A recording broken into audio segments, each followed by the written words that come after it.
வந்தால் நம் வாழ்க்கையில் என்ன நடக்கும்? இயேசு நம்ம வாழ்க்கையில் வருகிறதுனால நமக்கு என்னெல்லாம் நடக்கும்?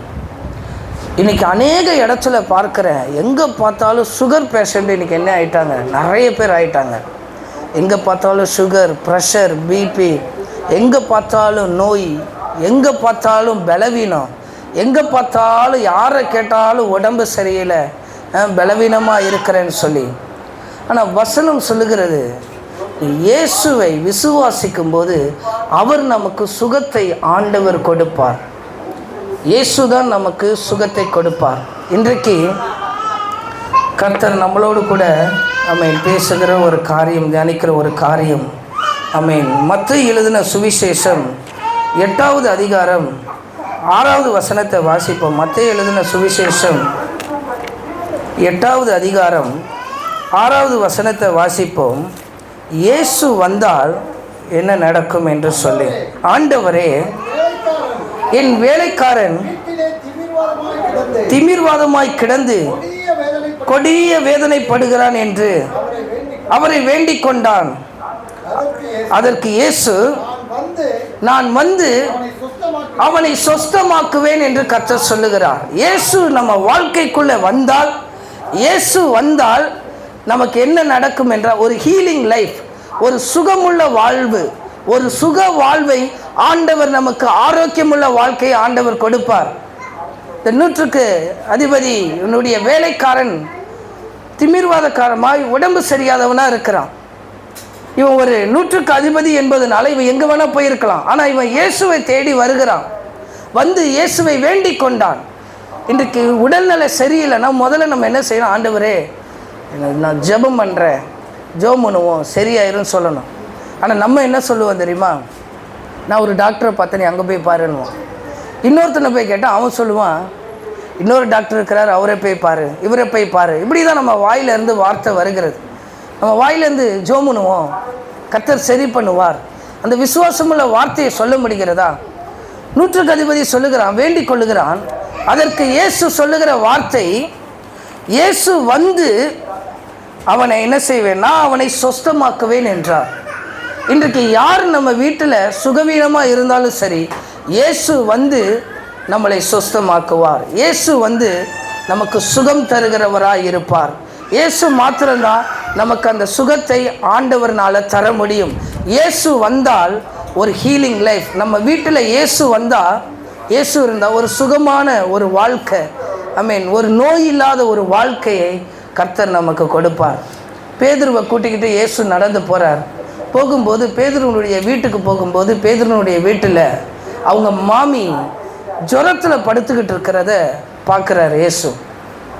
அவள் ஜுரத்தில் படுத்து இருக்கிறத இயேசு அந்த வீட்டில் வந்து பார்த்து அவளுக்கு சுகத்தை கொடுக்கிறத பார்க்க முடிகிறது. இன்றைக்கி வீட்டில் அநேக காரியங்கள் நமக்கு படுமையாக அந்த ஜுரம் மாதிரி இருக்கலாம். ஆனால் இயேசு நம்ம வீட்டுக்குள்ளே வந்தால் நம்ம வீடு எப்படிப்பட்டதாய் மாறுனா, ஒரு சுகமுள்ள ஒரு வாழ்க்கையாய் மாறும். நம்ம நோய் இல்லாத ஒரு வாழ்க்கையாக மாறும். இயேசு நம்ம வீட்டுக்குள்ளே வரணும். ஆண்டவரே, எங்கள் வீட்டில் இயேசு இருக்க வேண்டும். ஒரு ஜெப ஆலய தலைவனுடைய பொண்ணு ஐசியூவில் இருக்கிறான். வேதத்தில் அப்படி போடலை, நான் சொல்கிறேன். அந்த சிறு பெண் ஐசியூவில் இருக்கிறான்னு வச்சுக்கோங்க. இப்போ ஜெப ஆலய தலைவன் இயேசுவின் இடத்துல வந்து, என் பிள்ளை மரித்து போகிறா, வந்து நீர் வந்து எங்கள் வீட்டில் வந்து என்ன செய்யும், வந்து பாருன்னு சொல்லி அவரிடத்துல ஜெபிக்கிறான். இயேசுவும் கடந்து அந்த வீட்டுக்கு போகிறார். எதற்கு? அந்த ஐசியூவில் இருக்க அந்த பொண்ணை சுகப்படுத்துவதற்கு. இப்போ அந்த வசனத்தை நம்ம மார்க் 5:41 வாசிக்கும்போது, இயேசு வீட்டுக்கு வந்துட்டார். அவர் உள்ளே பிரவேசிக்கும் போது அங்கே என்ன நடக்குது பார்த்தா, 5:38 வசனத்தை, மார்க்கு எழுதின சுவிசேஷம் 5வது அதிகாரம் 38வது வசனத்தை பாருங்க. அவர் வீட்டிலே வந்து யாரை முதல்ல பார்க்கிறாரு பாருங்க? ஐசியூவில் இருந்த பிள்ளைய பார்க்கல, முதல்ல ஆண்டவர் யாரை பார்க்கிறாரு? வாசிப்போம். சந்தடியையும் மிகவும் அழுது புலம்புகிறவர்களை கண்டு உள்ளே பிரவேசித்து. இப்போ கடவுள் நம்ம வீட்டுக்கு வர்றாரு. என் வீட்டில் என் மகன் இருக்கிறான், அப்போ உடம்பு சரியாமல் இருக்கிறான்னு வைங்க. ஒருத்தர் வந்து யாரை முதல்ல பார்க்கணும்? அந்த உடம்பு சரியாமல் இருக்கிற அந்த பிள்ளையை பார்த்துருக்கணும். ஆனால் இயேசு யாரை பார்க்குறாரு? சந்தடி அடிக்கிறவன், அப்படின்னா அந்த மோளம் வாசிக்கிறவன். ஏன்னா பிள்ளை மறிச்சு போச்சுன்னு சொல்லி அவன் மோளம் அடிச்சுக்கிட்டு இருக்கிறான். சில பேர் அழுது புலம்புறாங்க. இப்போ பல பேர் வீட்டில் இந்த சந்தடிக்கிற சவுண்டு தான் நிறைய கேட்டிருக்கு. கிறிஸ்தவர்கள் வீட்டில் மோள சவுண்டு தான் கேட்கும். நாங்கள் விசிட்டிங் அசிஸ்டண்ட்டாக இருக்கும்போது பல வீட்டுக்கு விசிட்டிங் போவோம். எங்கள் சின்ன மாமனார் பாஸ்டர் அவங்களோட தான் நான் விசிட்டிங் போவோம். அவங்க என்ன பண்ணுவாங்க, சில வீட்டுக்குள்ளே போகிறதுக்கு முன்னாடி சந்தடிக்கிற சவுண்டு கேட்கும், மோளம் வாசிக்கிற சவுண்டு கேட்கும், பாட்டு கேட்கும். கிறிஸ்தவ வீட்டில் அந்த அம்மா ஜெபிக்கிறம்மா, சபைக்காக கொடுக்குறம்மா. ஆனால் வீட்டில் என்ன ஓடுது? வீட்டில் இயேசுவோட பிரசனம் இல்லை, சந்தடிக்கிறது. இயேசு வீட்டுக்குள்ளே வரும்போது முதல்ல யாரை பார்க்குறாரு? சந்தடிக்கிறவங்களை பார்க்குறாரு. அதுக்கப்புறம்தான் நம்ம வீட்டில் இருக்கிற பலவீனமாக இருக்கிறவங்கள பார்க்குறாரு. முதல்ல இயேசு உள்ளே வர்றதுக்கு ஒரு நல்ல சூழ்நிலையை நம்ம வீட்டில் உண்டு பண்ணணும். அவருக்கு உள்ளே வருவதற்கு நம்ம இடம் கொடுக்கணும். ஆண்டவர் உள்ளே வரணும்னா ஒரு இடம் இருக்கணும் கர்த்தருக்கு. அந்த எங்கள் சின்ன மாமனார் என்ன பண்ணுவார், என்னை பிடிச்சிப்பார், போவாத இரு, என்னென்ன இப்போ கேட்குறாங்கன்னு நின்று கேட்போன்னு சொல்லி. அப்போ தான் ஒரு வீட்டுக்குள்ளே போகிறோம், எவண்டி உன்னை பெத்தான், கையில் கிடச்சா செத்தான், உண்மையாக ஓடிக்கிட்டு இருக்கு. அவர் எங்கள் மாமனார் சொல்கிறாங்க, பாஸ்டர் நீ வெயிட் பண்ணுங்க பாஸ்டர், என்னதான் சொல்லி முடிக்குதுன்னு பார்ப்போம். எவண்டி உன்னை பெத்தான், கையில் கிடச்சா செத்தான், இயேசு எப்படி சுகம் தர முடியும் அந்த வீட்டில், இயேசு அந்த வீட்டில் எப்படி அற்புதம் செய்ய முடியுமா, அந்த வீட்டில் இயேசு முதல்ல வர முடியுமா? அவர் உள்ளே வரும்போதே எவண்டி உன்னை பெத்தான்னா ஆண்டவர் வருவாரா? ஒரு பாஸ்டரே வர்றதுக்கு யோசிக்கும் போது இயேசு வருவார். அவர் சந்தடிக்கிறவனை முதல்ல பார்க்குறார், அழுது புலம்புகிறவனை பார்க்குறார். இன்னொரு வீட்டுக்கு போயிருக்கிறோம். அந்த வீட்டுக்குள்ளே போகும்போது ஒரே அழுக சவுண்டு. எதுக்கு அழுகிறாங்கன்னு தெரியல. அந்த பாட்டியம்மா சபைக்கு வரும். அந்த பாட்டியம்மா ஒரே அழுகுது. ஏன் அழுகுதுன்னு புரியல எங்களுக்கு. கதவை திறந்து சிஸ்டர் பிரைஸ் எல்லாம் சொல்லி கதவை திறக்கும் போது தான் தெரியுது அந்த அம்மா நாடகத்தை பார்த்து அழுதுகிட்டு இருக்கு. நாடகத்தில் ஏதோ இழப்பு விழுந்திருக்கு போல். ஆட பாவிங்களா. இதில் என் கூட பாஸ்டர் சொன்னாங்க, இப்போ இவ்வளோ அழுகுறாங்க, நம்மக்கிட்ட ஒரு வார்த்தையும் சொல்ல மாட்டுறாங்க, பாஸ்டர்கிட்ட ஒரு தகவலும் சொல்ல மாட்டுறாங்க. நான் அப்பே சொன்னேன், பாஸ்டர் எனக்கு டவுட்டாக இருக்குன்னு. கதவை தட்டிட்டு சிஸ்டர் ப்ரைஸ்லாம் எடுத்தோன்னா வாங்க வாங்க வாங்க வாங்க வாங்க வாங்க வாங்க. கண்ணெல்லாம் தண்ணியாக செவந்து போய், எதுக்கு சிஸ்டர் அழுகுறீங்க? இதை டிவியை பார்த்து அழுதுட்டேன், சோகமாகிருச்சு. டிவியை பார்த்து சோகப்பட்டு ஆண்டவர் இவர்களை எல்லாரையும் வெளியே போக சொல்கிறார். சந்தடிக்கிறவனை பார்த்து, புலம்பி அழுகிறவனை பார்த்து. வீடு சந்தோஷமாக நிரம்பி இருக்கணும். நம்ம வீடு ஜெபிக்கிற வீடாக இருக்கணும். ஆண்டவர் வருகிறதுக்கு இடமுள்ள ஒரு வீடாக இருக்கணும். பிள்ளையை பார்க்க ஆண்டவர் வரார். ஆனால் என்ன ஜெபம் பண்ணுறாங்க சபையில் ஆண்டவரே என் பிள்ளைக்கு சுகம் கொடுங்க பாஸ்டர், ஜெபம் பண்ணிக்கோங்க, என் பிள்ளைக்கு நல்ல வளர்ச்சி வேணும், ஜெபம் பண்ணிக்கோங்கன்றாங்க. ஆனால் வீடு எப்படி இருக்குது?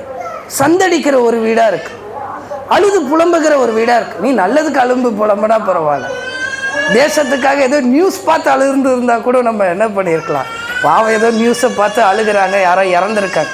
நீ நாடகத்தை பார்த்து அழுது இயேசு எப்படி உள்ளே அந்த பிள்ளைக்கு அற்புதம் சிறவை செய்ய முடியுமா? அவர் போயிடுவார். அப்புறம் நம்ம எவ்வளோ பெரிய ஊழியக்கார, எவ்வளோ பெரிய பாஸ்டரை கூட்டிகிட்டு வந்தாலும் சுகம் கிடைக்காது.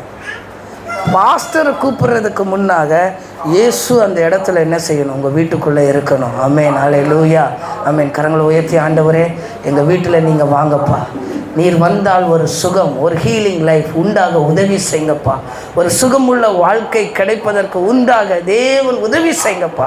ஆமென், ஆமென். ஆண்டவர் நம்ம வீட்டுக்குள்ளே வரணும். வரும்போது ஒரு சுகமுள்ள வாழ்க்கை ஆண்டவர் பார்க்குறதெல்லாம் பாருங்கள். ஆண்டவர் ஒரு வீட்டுக்குள்ளே உட்கார்ந்துக்கிட்டு இருக்கிறார். வேத வசனம் சொல்லுது, இயேசு கிறிஸ்து ஒரு வீட்டில் உட்கார்றார். திமிர்வாதக்காரனை இறக்குறாங்க. ஓட்டை பிரித்து கூட்டமாக இருக்கனால ஒரு நோயாளி அவன் இறக்குறான். இப்போ இறக்குன அதே இயேசு பாருங்கள், வீட்டுக்குள்ளே இருந்து திமிர்வாதனக்காரனை பார்க்கல, அவனை இறக்குன அந்த 4 பேருடைய விசுவாசத்தை கண்டுன்னு வசனம் இருக்குது.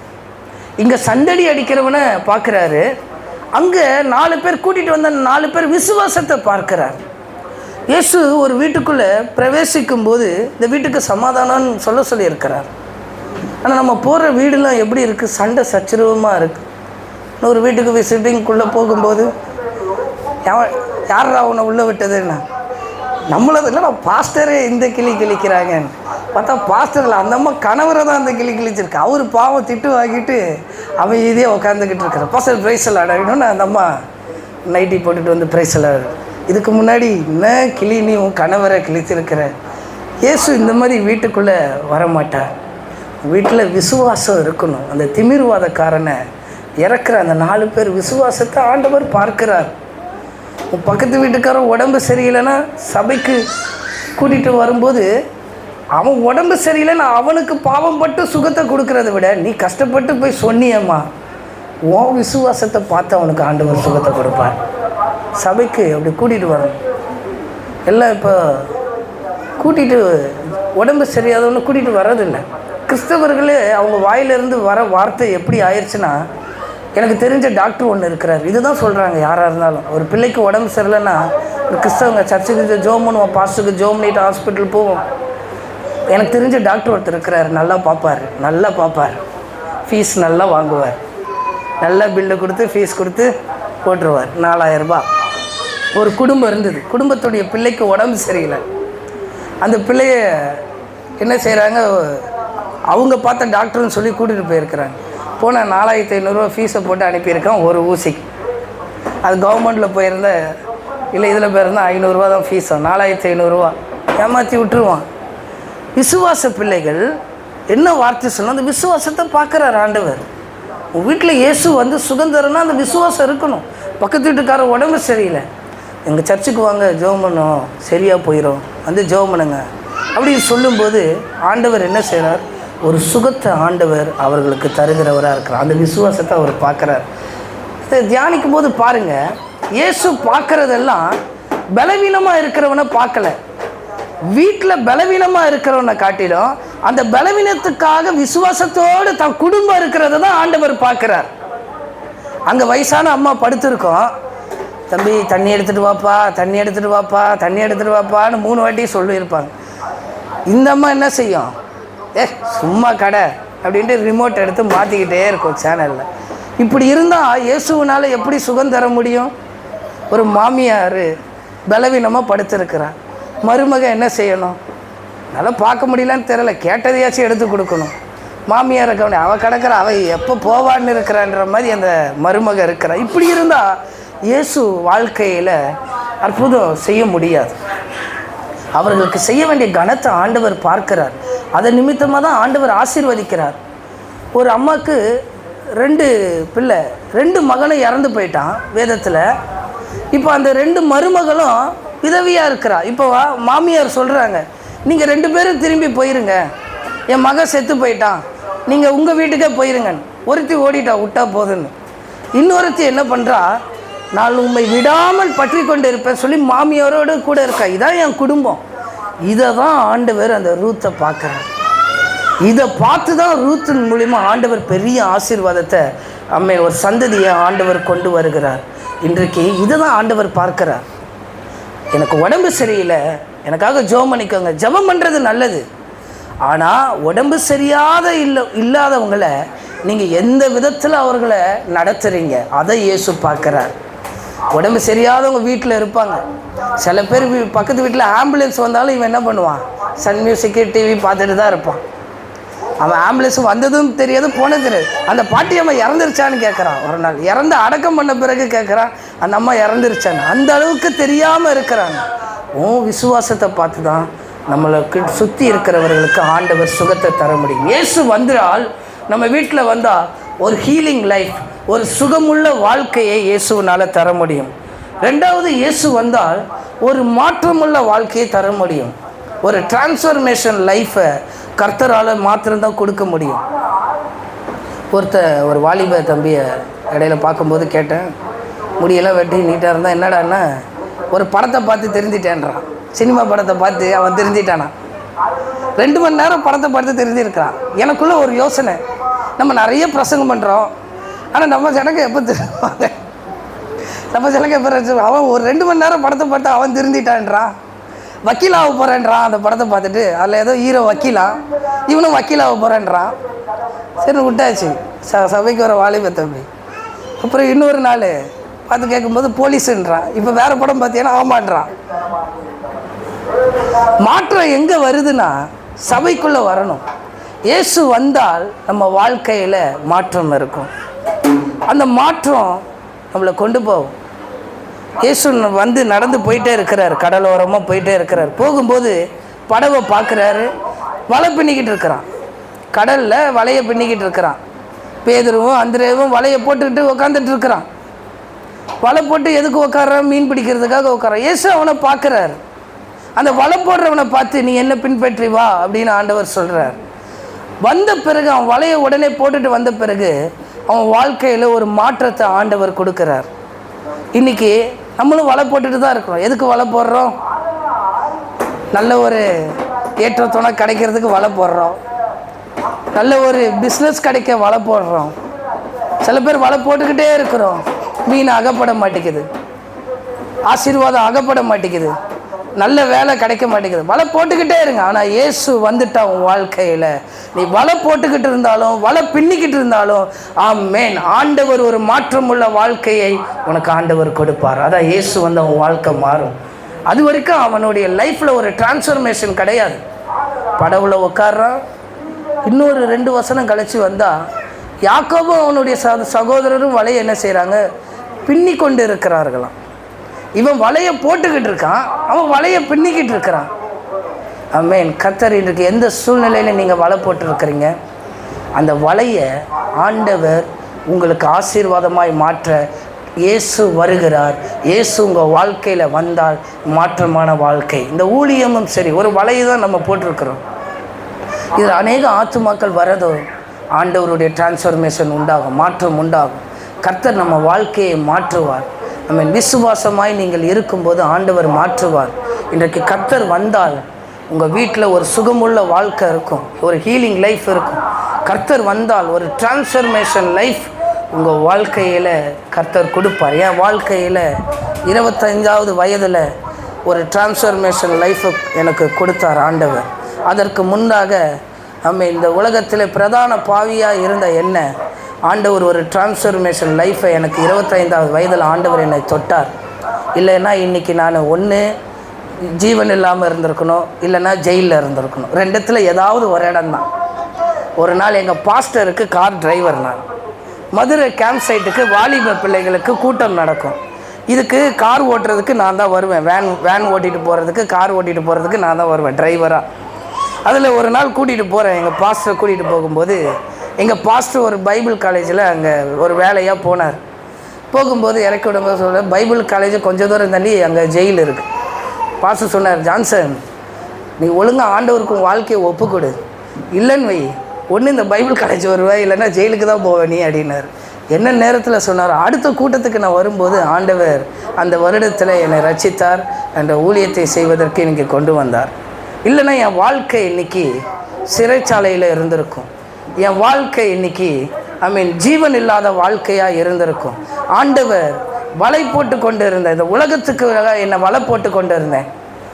ஆண்டவர் என்னை கொண்டு வந்து நிறுத்தினார். என்னுடைய பைக்கோடைய ரேட்டு 2.25 லட்சம் ரூபா. எங்கள் அம்மா இருக்கிறாங்க. அந்த வண்டியை எங்கே தான் போவேன், எங்கே தான் வருவேன்னு எனக்கும் தெரியாது. பெட்ரோல் போடுவேன், போவேன், வருவேன், சுற்றுவேன். ஒரு வலை, ஒரு எதிர்காலம் இல்லாத ஒரு வாழ்க்கை, மாற்றம் இல்லாத ஒரு வாழ்க்கை. ஒரு நாள் வேகமாக நானும் என் ஃப்ரெண்டும் போகும்போது பெரிய ஆக்சிடென்ட் ஆயிடுச்சு. என் ஃப்ரெண்டுக்கு கை கால் உடஞ்சிருச்சு, எனக்கு மண்டையில் இங்கே உடஞ்சி தாடை கிழிஞ்சு போய் டாக்டர் சொன்னாங்க இவனுக்கு ரத்தம் அதிகமாக போயிடுச்சு, இதுக்கு மேலே கஷ்டம் அப்படின்ட்டாங்க. ஆனால் எங்கள் தாயாருடைய ஜெபம் என்னை கொண்டு வந்து நிறுத்தினது. திருந்தின பிறகும் வந்த பிறகும் மறுபடியும் நான் எனக்கு சுயநலம் வந்த பிறகு நான் கேட்ட வார்த்தை என்ன தெரியுமா? அம்மாப்பா நல்லா இருக்கீங்களா, எல்லாம் நல்லா இருக்கீங்களாவா கேட்டேன். சுயநலம் வந்த உடனே நான் கேட்டது என் வண்டி எங்கன்னு கேட்டேன். எங்கள் அப்பா என்னை பார்த்து நல்ல வேலை கட்டு போட்டனால அடிக்கலை, இல்லைன்னா அடிச்சிருப்பார்.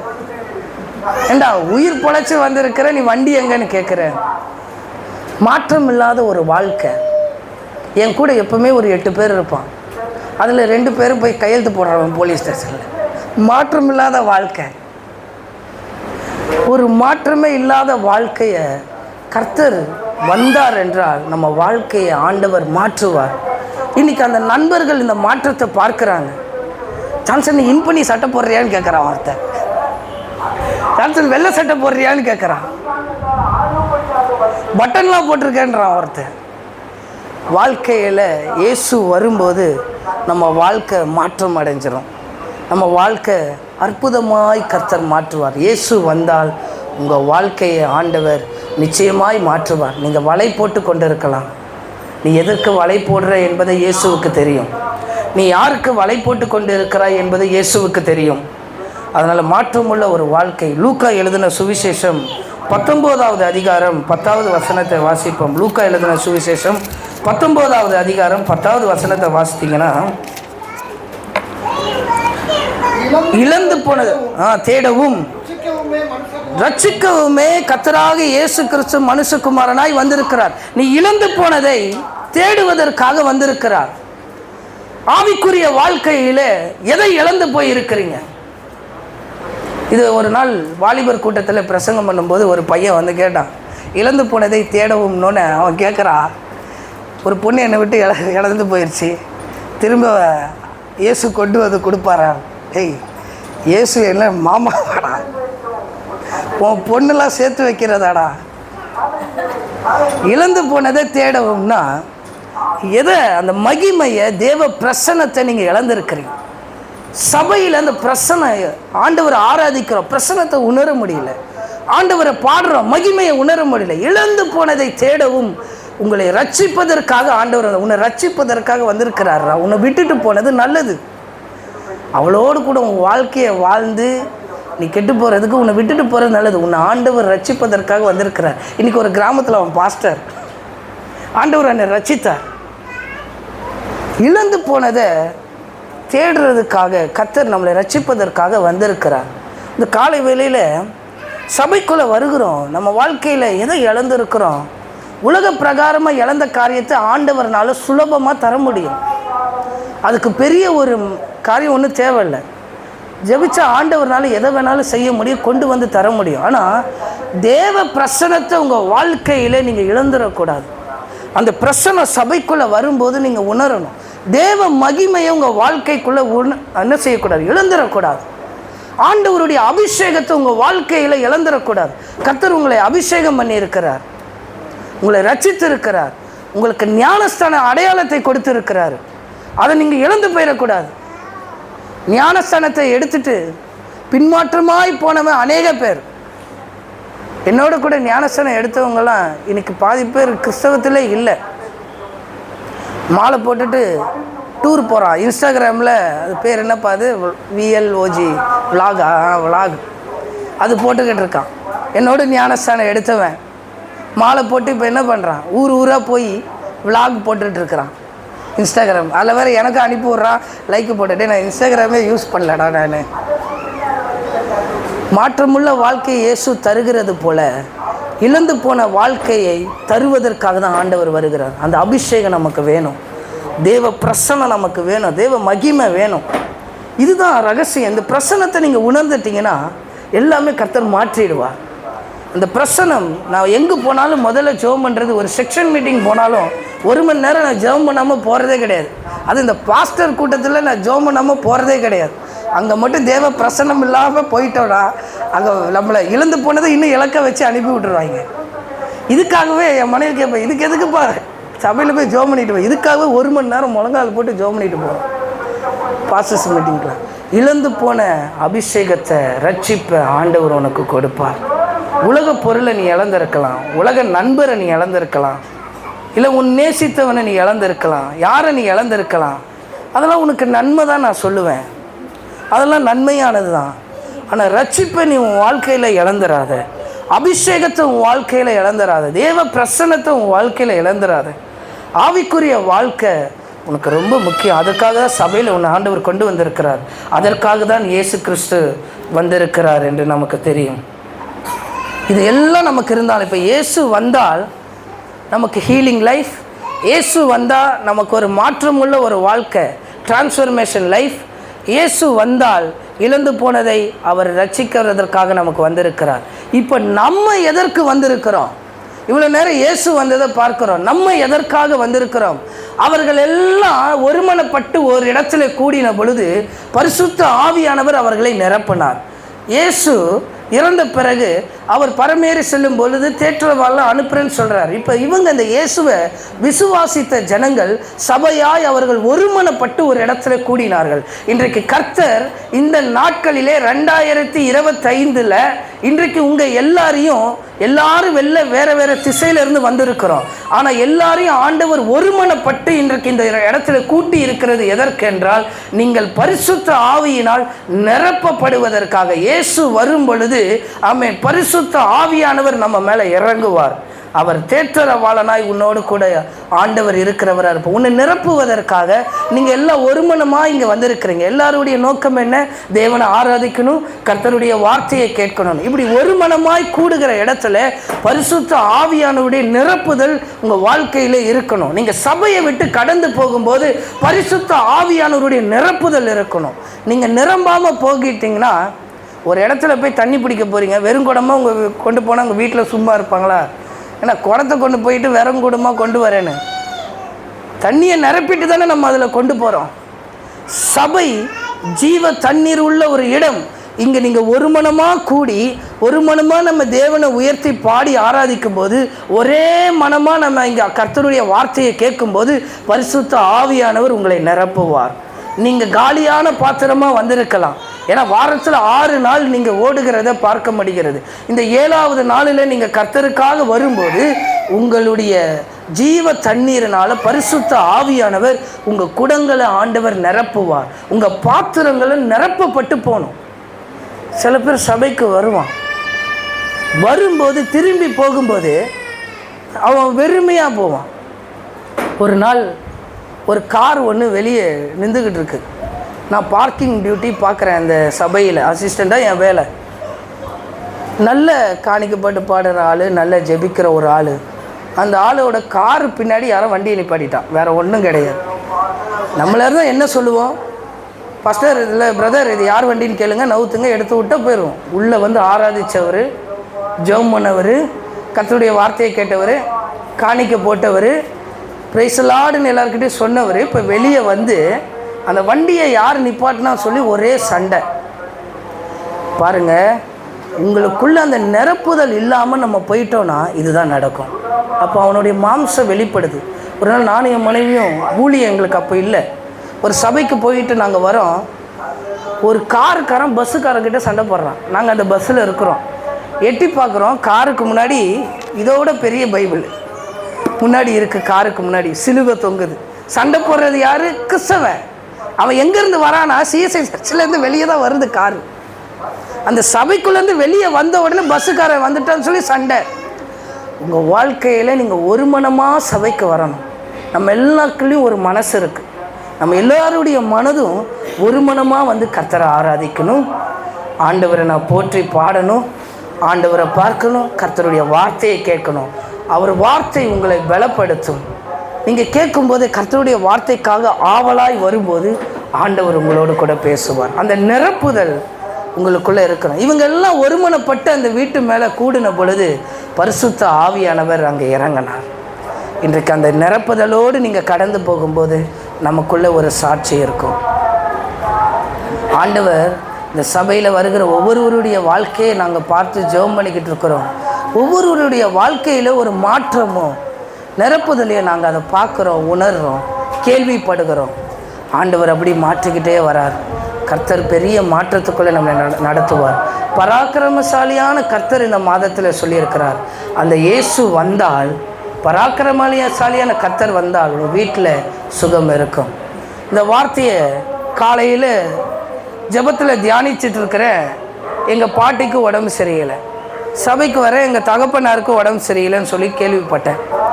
அப்போ இயேசு வந்தால் ஹீலிங் லைஃப், ஒரு சுகமுள்ள வாழ்க்கை கிடைக்குன்னு பிரசங்கம் பண்ணுறேன். ஆனால் எங்கள் வீட்டில் என்ன செய்கிறாங்க? சுகவீனமாக இருக்காங்க. ஆனால் எங்கள் பாட்டிக்கிட்ட நான் என்ன சொல்லிட்டு வந்தேன்? மாத்திரை போடுங்களா சொல்லிட்டு வந்தேன். ஜெபம் பண்ணுங்க, ஜெபம் பண்ணியிருக்கோம், கர்த்தர் சுகத்தை தருவார், சபையில் ஜெபம் பண்ணுவோம்.